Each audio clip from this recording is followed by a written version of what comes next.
L'homme ne vivra pas de pain seulement, mais de toute parole qui sort de la bouche de Dieu. Voici votre moment de méditation quotidienne.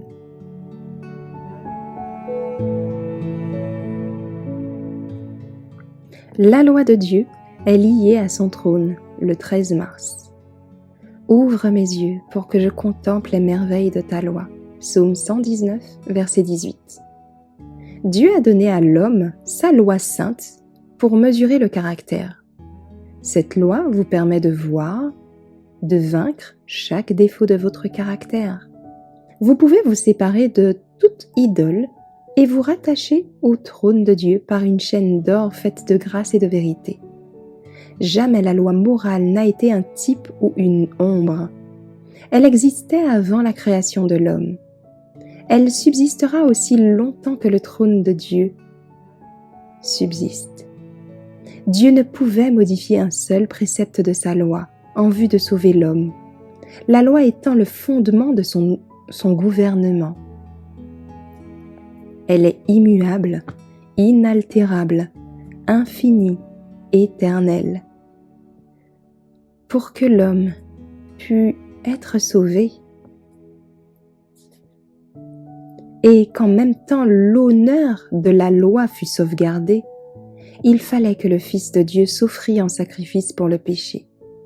Celui qui n'a pas connu le péché a été fait péché pour nous. Il est mort pour nous au calvaire. Sa mort montre à la fois le merveilleux amour divin dont l'homme est l'objet et l'immutabilité de sa loi. La gloire du Christ éclate dans la loi, qui est la transcription de son caractère.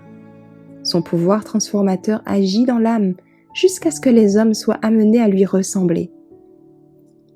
Ils deviennent participants de la nature divine et vont sans cesse croissant à l'image du Sauveur, avançant pas à pas, se conformant toujours plus à la volonté de Dieu, jusqu'à atteindre à la perfection.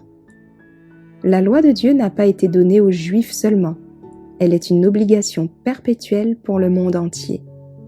Ces 10 commandements forment comme une chaîne de 10 anneaux. Si l'un est brisé, la chaîne s'avère sans valeur. Un seul précepte ne peut être supprimé ou changé pour sauver le transgresseur de cette loi. Jésus veut que l'ordre du ciel, le plan du gouvernement céleste, la divine harmonie soit représenté dans son Église sur la terre. L'Église dotée de la justice du Christ se trouve être son dépositaire. En elle doivent paraître dans leur plénitude et se déployer largement les richesses de sa grâce et de son amour. Dans la pureté et dans la perfection de son peuple, le Christ voit la récompense de son humiliation et le complément de sa gloire.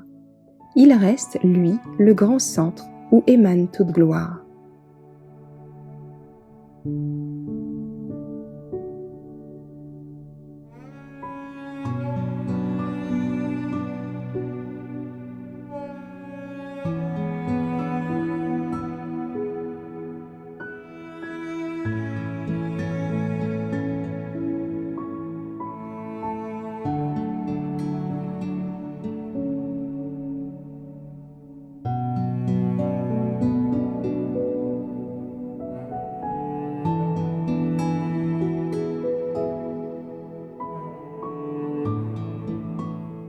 Merci d'avoir écouté cette présentation.